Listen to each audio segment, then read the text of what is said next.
আসসালামু আলাইকুম। বিমান দুর্ঘটনা সংবলিত একটি চমৎকার ছোট গল্প আজ আমি আপনাদের সাথে শেয়ার করতে যাচ্ছি।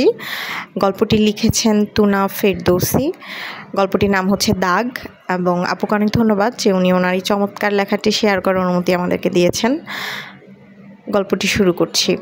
পায়েল এবং ওর 3 বছর বয়সী মেয়ে পিহু এয়ারপোর্টের ওয়েটিং লাউঞ্জে অপেক্ষা করছে।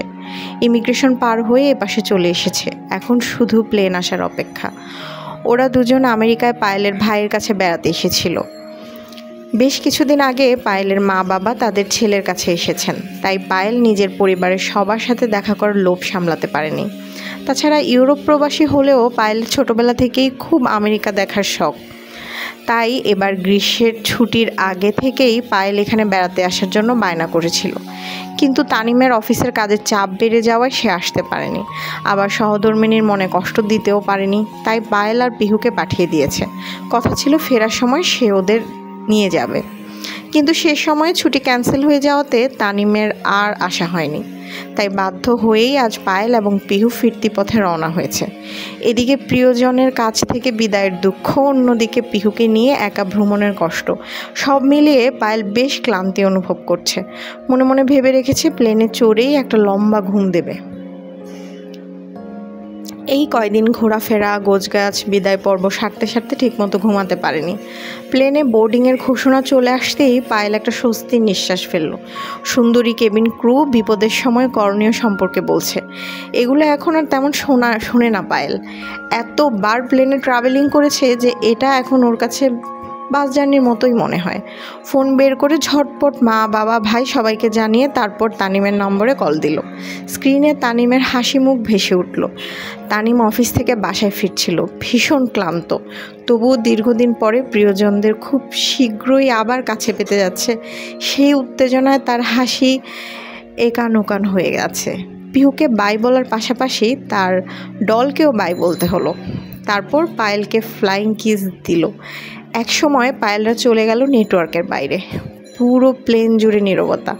আলো কমিয়ে দেওয়াতে এক আলো আধারী পরিবেশ। এয়ার হোস্টেস আর কেবিন ক্রুরা বিশ্রাম নিচ্ছে। প্লেন স্বচ্ছন্দে চলছে। মাটি ছেড়ে এসেছে 2 ঘন্টা হয়ে গেছে। সামনে আরও বেশ কিছু সময় যেতে হবে, তাই সবাই যার যার মতো বিশ্রাম নিয়ে নিচ্ছে। নিচে বিশাল জলরাশি। হঠাৎ কোনো এক অজানা কারণে যান্ত্রিক গোলমাল শুরু হলো। ঘুমন্ত যাত্রীরা সবাই জেগে উঠল।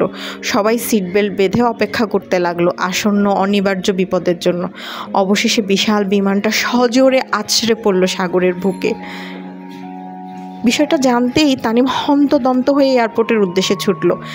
গাড়ি চালাতে তানিমের খুব অসুবিধা হচ্ছে, বারবার চোখ ঝাপসা হয়ে যাচ্ছে। চোখের পর্দায় ভেসে উঠছে পায়েল ও পিহুর হাসি মুখ।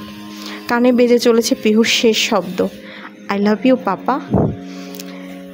এয়ারপোর্টে পৌঁছে দেখলো ওদের নির্ধারিত এয়ারক্রাফটের লাউঞ্জে বেশ ভিড় এবং উত্তেজনা। যাত্রীদের স্বজনেরা চলে এসেছে, কেউ কেউ নীরবে কাঁদছে। বেশ কিছুক্ষণ পরে জানানো হলো যে সাগরে বিধ্বস্ত হওয়াতে বিমানের ধ্বংসাবশেষ এবং যাত্রীদের সঠিক হদিস খুঁজে পাওয়া যায়নি।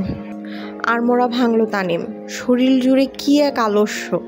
দুর্ঘটনার পরে প্রায় 1.5 বছর পার হয়ে গেলেও তানিম এখনও স্বাভাবিক জীবনে ফিরে আসতে পারেনি। দীর্ঘদিন ধরে অনুসন্ধান চলছে। শুরুতে তানিমের ক্ষীণ আশা ছিল হয়তো ওরা বেঁচে গেছে। পৃথিবীতে কত মিরাকলই তো ঘটে, এবার ঘটতে অসুবিধা কী? তবে মাসের পর মাস যখন কেটে গেল, তখন আস্তে আস্তে তার সেই আশা দুরাশায় পরিণত হল। তবুও প্রতি মাসে নিয়ম করে তানিম বিমানবন্দরের সাথে যোগাযোগ করে, কিন্তু ওদের কোনো খোঁজ পাওয়া যায় না। তবে মাঝে মাঝেই টুকরো টুকরো খবর আসে। কোনো জেলে নৌকার জালে হয়তো প্লেনের কোনো জিনিস আটকা পড়েছে, অথবা কোনো অখ্যাত সৈকতে ভেসে এসে জমা হয়েছে বিমানের টুকরো টুকরো জিনিস। আসল বিমানটা পাওয়া গিয়েছিল প্রায় 1 বছর পরে। সাগরের গভীরতম অংশের বালিতে তার ভাঙাচোরা শরীরটা আটকে ছিল। যেখানে বিমানটা আছড়ে পড়েছে বলে ধারণা করা হয়েছিল, আসলে বিমানটা সেখান থেকে অনেকটা দূরে পড়েছিল। বিশেষজ্ঞরা ধারণা করলো সাগরের ওই অংশের তলদেশে প্রচুর স্রোত, সেই স্রোতের টানেই প্লেনটা অত দূরে চলে গেছে। অবশেষে যেতে যেতে বালিতে ভালোভাবে আটকে গেছে। জায়গাটা এতটাই গভীর যে প্লেনের অংশ বিশেষ আর তুলে আনা হলো না। অবশ্য সেটার তোলার মতো অবস্থায় নেই, তবে রোবট টুকরি দিয়ে প্লেনের ভিতরে ভিডিও করে নিয়ে আসা হয়েছে। টুকটাক কিছু জিনিস যেগুলো মোটামুটি ভালো ছিল সেগুলো যাত্রীদের স্মৃতিচিহ্ন হিসেবে তুলে আনা হয়েছে। সেই সাথে উদ্ধার করা হয়েছে ককপিটে থাকা ব্ল্যাক বক্স। প্লেনের ককপিটে ব্ল্যাক বক্স নামে দুটো বক্স থাকে। বক্স দুটি এমন সুরক্ষিতভাবে তৈরি এবং স্থাপন করা হয় যে সাধারণত এগুলোই যে কোনো বিমান দুর্ঘটনায় সবচেয়ে অপরিবর্তিত থাকে। এসব ব্ল্যাক বক্সে রেকর্ড করা তথ্য থেকে যে কোনো বিমান দুর্ঘটনার কারণ, দুর্ঘটনার সময়ের পরিস্থিতি অনুমান করা হয়। অবশেষে সবাই জানতে পারলো সেদিন আসলে কী হয়েছিল। পাইলটদের প্লেন যেদিন বিধ্বংস হয়েছিল সেদিন হঠাৎ করেই ফুয়েল ট্যাঙ্কে আগুন লেগে যায়। বিশেষজ্ঞরা ধারণা করলেন যে ফুয়েল ট্যাঙ্কের পাশেই কোথাও শর্ট সার্কিট হয়েছিল, ফলে বিস্ফোরণ ঘটে। সেই সাথে রেডিও বিকল হয়ে যাওয়া। পাইলটরা মেনল্যান্ডের সাথে যোগাযোগের অনেক চেষ্টা করেও ব্যর্থ হন। অবশেষে বিমানটা সাগরের বুকে আছড়ে পড়ে। এভিয়েশন কোম্পানির বিরুদ্ধে দায়িত্বে অবহেলা, ফ্লাইটের আগে ঠিকমতো প্লেন চেক না করা এবং অযোগ্য পাইলট ও কেবিন ক্রু নিয়োগ করা বিষয়ক চার্জ জানা হয়েছিল। কিন্তু কোর্টে প্রমাণিত হয়েছে যে ঘটনাটা নিছক একটা দুর্ঘটনাই ছিল। ফ্লাইটের পূর্বে সব কিছু যথাযথভাবে পরীক্ষা নিরীক্ষা করা হয়েছিল, তখন সব কিছুই স্বাভাবিক ছিল। অবশেষে কর্তৃপক্ষকে অভিযোগ থেকে মুক্তি দেওয়া হয়েছে। আজ হয়তো পুরো বিষয়টির সমাপ্তি ঘোষণা করার জন্যই এই কনফারেন্সের আয়োজন করা হয়েছে। অনিচ্ছা সত্ত্বেও তানিম কনফারেন্স হলে ঢুকলো, দেখলো সবাই পাথরের মতো মুখ করে বসে আছে। এদের অধিকাংশই ভিকটিমদের আত্মীয়। একসময় প্রতিষ্ঠানের প্রধান বক্তব্য পেশ করতে শুরু করলেন। এখনকার যুগে ইন্টারন্যাশনাল ফ্লাইটগুলো অত্যন্ত সতর্কতার সাথে পরিচালনা করা হয়। বিগত বছরগুলোতে আন্তর্জাতিক বিমান দুর্ঘটনা নেই বললেই চলে, কিন্তু দুর্ঘটনা যে কোনো সময় যে কারো জীবনে ঘটতে পারে। কিছু বিষয় থাকে যেখানে কারো কিছু করার থাকে না। তিনি বেশ আন্তরিকভাবেই দুঃখ প্রকাশ করলেন এবং কিছু ক্ষতিপূরণ দিবেন বলে প্রতিশ্রুতি দিলেন। তানিমের হাসি পেল। যে ক্ষতি হয়েছে তার ক্ষতিপূরণকে অর্থ দিয়ে করা সম্ভব? সবশেষে বক্তা বললেন যে সাগরের অতটা গভীর থেকে যাত্রীদের দেহাবশেষ আর উদ্ধার করা সম্ভব নয়। তাছাড়া এতদিনে তারা আর উদ্ধারের অবস্থায় নেই। এরপর রোবট ডুবুরি কর্তৃক ধারণকৃত প্লেনের ভিতরের একটা ভিডিও ফুটেজ দেখানো হলো। হল রুম জুড়ে কান্নার রোল পড়ে গেল। কতটা কষ্ট পেয়েছিল সদ্য ঘুম ভাঙা মানুষগুলো। প্রতিটা কঙ্কালের শরীরের নিচের অংশ এখনও সিট বেল্ট বাঁধা, তবে উপরের অংশ প্রবল আঘাতে ভেঙে চুরে গেছে।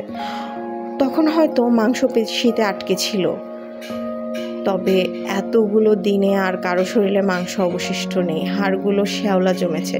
ছোট ছোট মাছ, কাঁকড়া কঙ্কালের খাঁচায় ঢুকছে, বের হচ্ছে। প্রিয়জনদের এমন মর্মান্তিক দৃশ্য সহ্য করা সহজ নয়। ভিডিও শেষ হতে যেন সবাই হাঁপ ছেড়ে বাঁচল। অবশেষে আজকে সবাইকে আমন্ত্রণ করার কারণ জানানো হলো। প্লেনের ধ্বংসাবশেষ থেকে রোবট কর্তৃক কিছু জিনিস তুলে আনা হয়েছে। সম্ভবত সেগুলো যাত্রীদের ব্যবহার্য জিনিস। তাই কেউ যদি তার পরিবারের কারো কোনো জিনিস খুঁজে পায় তাহলে তা সাথে নিয়ে যেতে পারবে। জিনিসগুলো যতটা সম্ভব পরিষ্কার করে পাশের রুমে রাখা হয়েছে। তানিম দুরু বুকে পাশের রুমে প্রবেশ করল। লম্বা একটা রুমের দুই পাশে টেবিল পেতে তার উপর বিভিন্ন জিনিস রাখা হয়েছে। তানিম ঘুরে ঘুরে দেখতে লাগলো। একটা ব্রেসলেট। চোখ আটকে গেল তার। এটা পায়েলের খুব পছন্দের ব্রেসলেট ছিল। মানুষটা না থাকলেও তার প্রিয় জিনিসটা ঠিকই আছে। তানিম কাপা হাতে ব্রেসলেটটা নিল। ভালো করে দেখে নিশ্চিত হলো এটা পায়েলেরই। একটু দূরেই একটা আধা পোড়া ডল দেখতে পেয়ে তানিম সেটা নিল। এটা কি পিহু সেই বারবি যেটা সে মৃত্যুর সময় সাথে রেখেছিল? এখন আর সেটা চেনার উপায় নেই। পুতুলটা অনেকাংশেই পুড়ে গলে গেছে। আসল চেহারাটা বোঝার উপায় নেই। পরন্ত বেলায় পায়েলের শেষ চিহ্নটুকু হাতে নিয়ে আর পিহুর স্মৃতি বুকে নিয়ে তানিম এগিয়ে চলল এক অজানা শূন্যতার পথে। এক একটা দুর্ঘটনা হাজারো স্বপ্নকে দুমড়ে মুচড়ে দিয়ে চলে যায়। ক্ষত হয়তো একসময় সেরে যায়, কিন্তু হৃদয় জুড়ে তার দাগ ঠিকই থেকে যায়। যারা বেঁচে থাকে আজীবন তাদের সেই দাগ বয়ে বেড়াতে হয়। ধন্যবাদ।